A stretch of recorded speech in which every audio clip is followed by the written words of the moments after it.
Hello, you sentient ball of stardust. My name is Casey Davis. I'm a therapist and I'm an author of the book How to Keep House While Drowning, where I talk about ways to make it a little bit easier to take care of yourself when you're overwhelmed, stressed, have mental health issues, physical health issues, or maybe you're just in a hard season of life. Maybe you're looking for a place that you can come and listen to some practical advice. This is a podcast for all of the self-help rejects. We're going to talk about skills for survival and self-kindness. And I'm going to leave the pop psychology at the door. I promise not to tell you to meditate or to journal. We're just going to give you some really insightful conversations with hopefully some practical advice. So I don't believe you need to pick yourself up by the bootstraps. I don't want you to just try harder, and I don't believe that laziness exists. So join me over on Struggle Care, where we can find compassionate solutions that help us function a little bit better. New on Curiosity Stream. I'm James Burke. I'm going to take you on a journey through time. James Burke's visionary series returns, reimagined for our time. Now, this is all uncharted territory. The Washington Post hails Burke as one of the most intriguing minds in the Western world. The New York Times raves he careens from one great moment in history to another. Where do we want to go from here? Experience all new Connections. So what's the next connection? With monthly, annual, and bundled plans, find the one that works for you at CuriosityStream.com. Stoveleg Media, igniting conversation.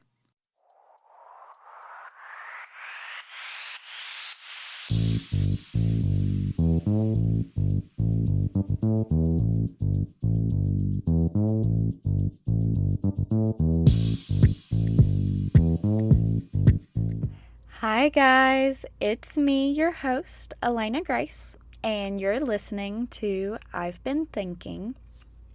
I want to go ahead and apologize real quick. I've got kind of a hoarse voice. My 25th birthday celebration was this past weekend, and I did some damage to my throat from screaming and such. So please forgive me if you notice that. Also, I want to remind you guys that next week's episode is our book club for the month of August. And I'll be talking about William Faulkner's Light in August. So if you've read that novel before, I'd really enjoy you guys sending me a DM to talk about your thoughts. And if not, definitely tune in and hopefully it will inspire you to read it. Now that we've got that little bit of business out of the way, today's episode is about something really sensitive, I suppose, so trigger warning just in case you don't want to listen to it. But today I'm going to be talking about my mental health experience. Everyone, of course, is different, and I was just thinking about what I could say on this subject, and speaking of it broadly didn't feel right to me. So I decided that I had to, at least for right now, speak solely from my experience.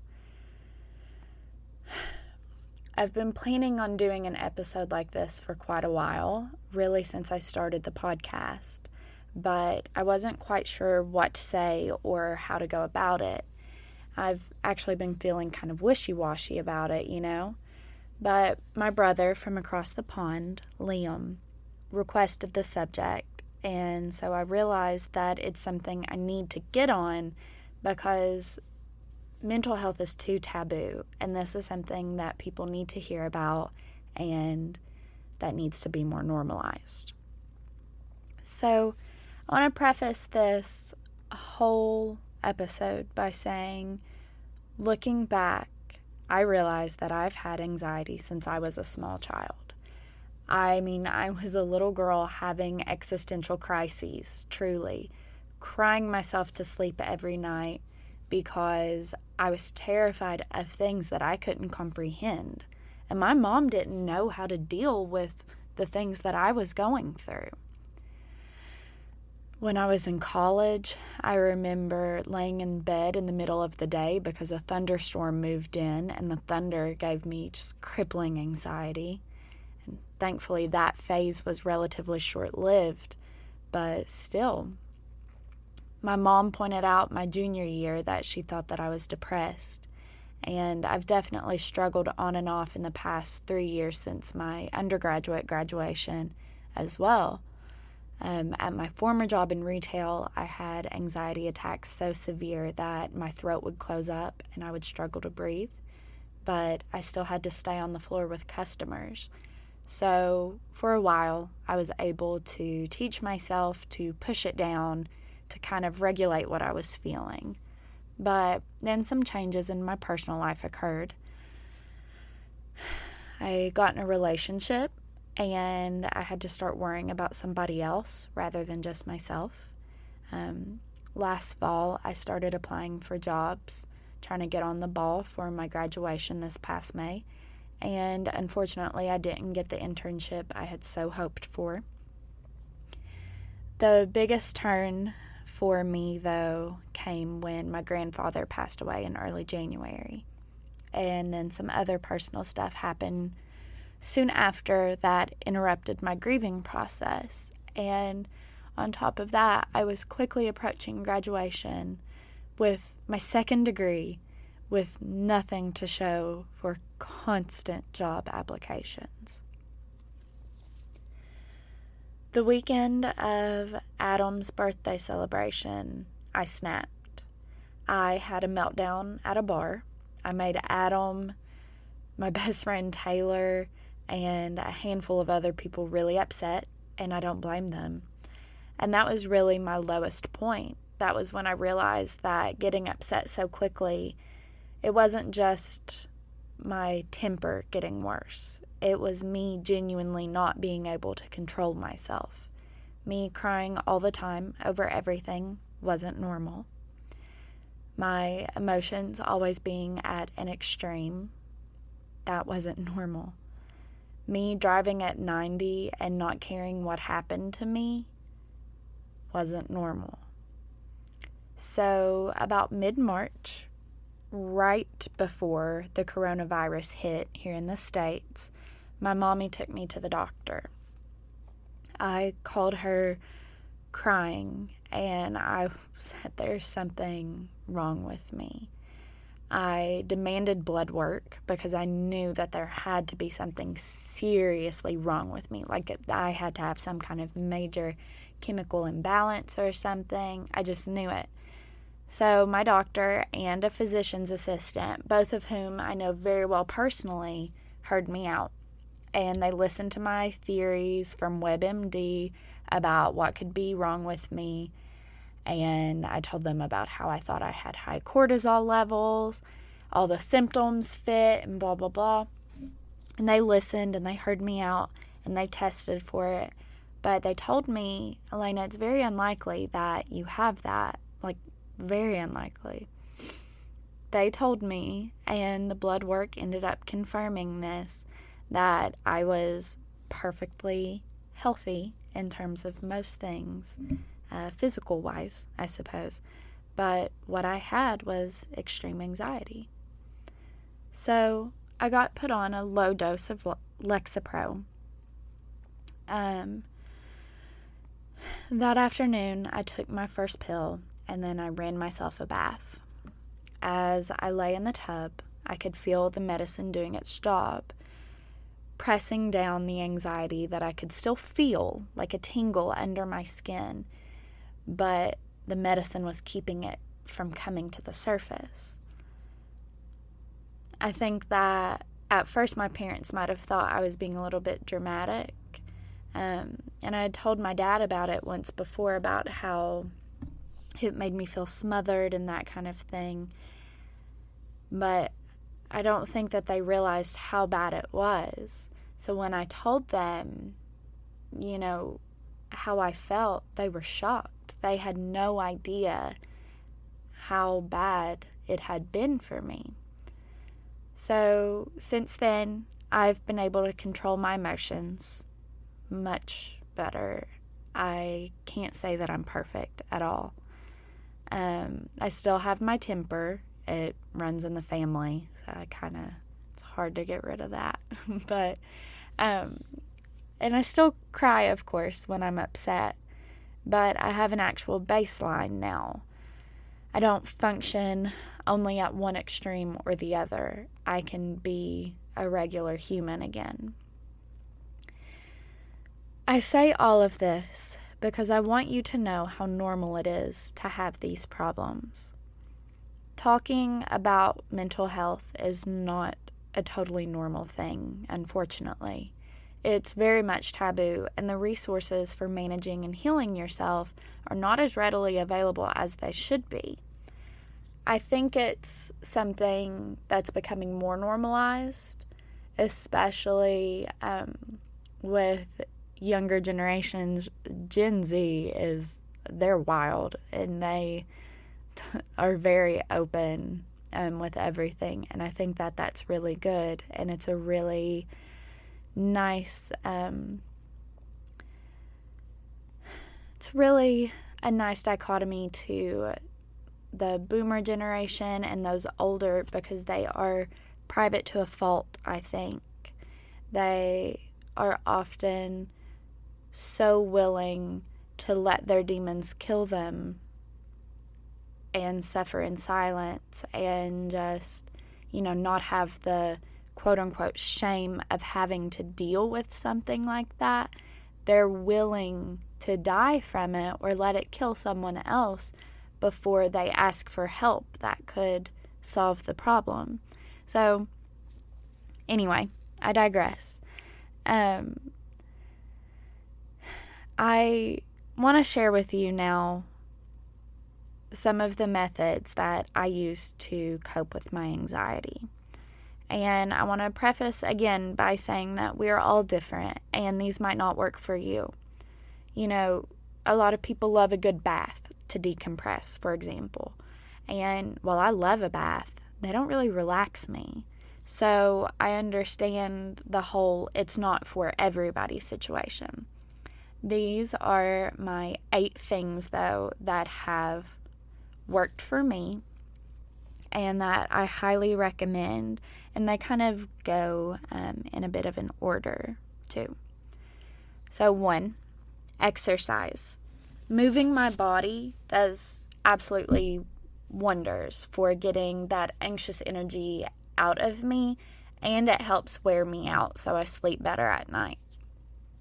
2, being lazy. Sometimes sitting still, laying on the couch with the pups and all my blankets on top of me and Bob's Burgers on is exactly what my brain needs. Sometimes it makes it worse for me, though. So, you have to balance those things. Just like you don't want to wear your body out with too much exercise, you don't want to wear your brain out with not doing anything or like mindlessly doing things for too long. So you have to be careful with those two. 3, sunshine. Being in the sun just helps my brain feel better. I absolutely suffer from seasonal depression, so the more sunshine my body gets, the better. And that could be laying out and tanning. That could be going on a walk. Lots of options there, but just being outside in the sun is really important for me. 4, reading. Finding a good book that I can absorb myself in often helps distract me from the things that scare or bother me. So that's a really good mechanism for me to calm myself down and still be exercising my brain, though. 5, creative outlets. For me, sometimes that's painting a piece or working on a DIY project, but at the same time, sometimes working on a painting can make me anxious in and of itself, because if I don't have a good inspiration or if I don't know where I'm going, it contributes to it. But, having something to put my energy into, and that even includes this podcast and the freelance writing that I do. These things give me a space, a productive space to divert my energy into, and it makes me feel good about myself at the same time because I'm being productive with my energy. I'm not just mindlessly scrolling through Instagram or Pinterest or something. 6, meditation. So for a while I used the app Headspace. It's a guided meditation app, and it was actually very, very helpful. And I'm actually going to start using it again. I just kind of had taken a break from it, but I'm going to start using it again, and not like a break for any specific purpose. I just got lazy and hadn't been doing it. But I'm going to start using it again because it truly did help keep me on a level. 7, talking to someone. It may surprise a lot of the people who know me, but I'm actually really bad to hold in things, especially when they're about serious subjects. There's a lot of vulnerability that's within my comfort zone. I'm a really open person in a lot of ways. I am loud and I'm talkative, and I want to be in your space sometimes. When you're my best friend, at least I want to be on top of Taylor and Allison and Adam like all the time. And so there's a level of vulnerability that's within my zone, but then there are things that are definitely outside of it. So for example, when my papa was dying, he was in the process of dying, my mom called me and told me, and she said, you need to leave work, you need to go home, and so I did, and I didn't want to talk to my roommates about it because that's one of the subjects that I don't like talking about. I don't like saying, hey, this person I know, this family member, whatever, died. I don't know why. I just don't. So I texted them and I said, hey, FYI, my papa's doing really badly. I'm coming home from work early. And they said, okay, let us know what you need. And they just gave me space. And I laid in my room and I listened to Post Malone on repeat, very, very low. And I just cried for hours. And Adam showed up with food. My roommates they loved on me and they brought me like Reese cups and stuff, but they just gave me space because they know that is something that I'm not comfortable with being super open about. So they just gave me the space I needed, and that was that. So that for me is really helpful. Anyway, I got off on a little tangent, but I usually rely on talking to my friends like Allison and Taylor, or to Adam, or sometimes to my mama about what's upsetting me, and that works for me. Some of my friends go to therapists and they swear by them. I have nothing against them. They're just not in my comfort zone at the moment, but either way, it is so important to have somebody there to talk to, and that's essential for getting whatever toxic thoughts are in your brain out so that you can process them properly. Because I have sat on things for months and not talk to anybody about them. And then once I finally say it out loud, it's like a weight is lifted off of me. So I highly recommend having somebody to talk to. And number 8, medication. I highly, highly recommend, if you feel that you are losing control, go to a doctor and talk to them. Go to a therapist or to your family doctor if you don't have a therapist, or if you're in a hurry, kind of like I was, and talk to them about medication. Nothing else could have brought me back together and back to myself. I was literally falling apart. And then So those are my 8.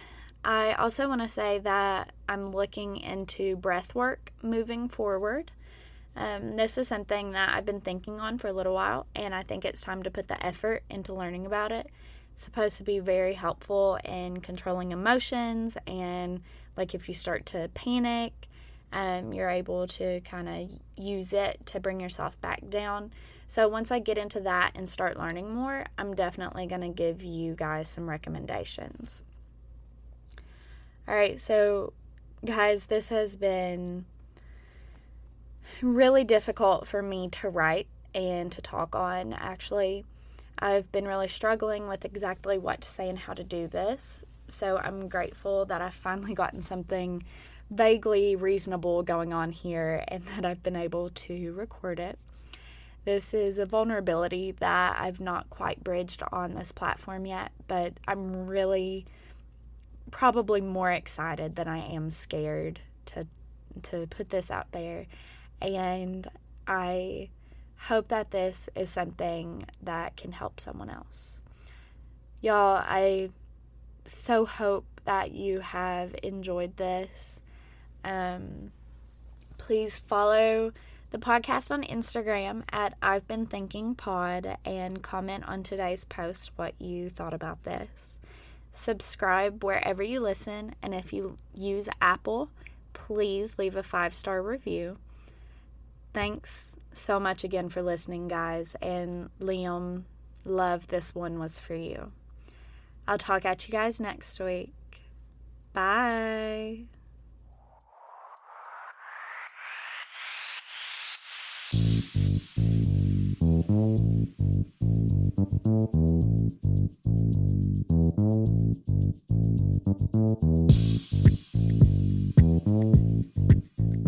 Hello, you sentient ball of stardust. My name is Casey Davis. I'm a therapist, and I'm an author of the book How to Keep House While Drowning, where I talk about ways to make it a little bit easier to take care of yourself when you're overwhelmed, stressed, have mental health issues, physical health issues, or maybe you're just in a hard season of life. Maybe you're looking for a place that you can come and listen to some practical advice. This is a podcast for all of the self-help rejects. We're going to talk about skills for survival and self-kindness. And I'm going to leave the pop psychology at the door. I promise not to tell you to meditate or to journal.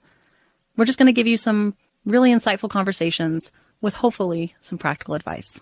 So I don't believe you need to pick yourself up by the bootstraps.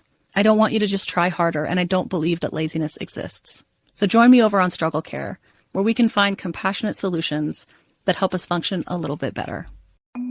It's important to properly dispose of unwanted medication or sharps. MedProject offers free and convenient disposal options near you. To learn more, call 844-MED-PROJECT or visit medproject.org.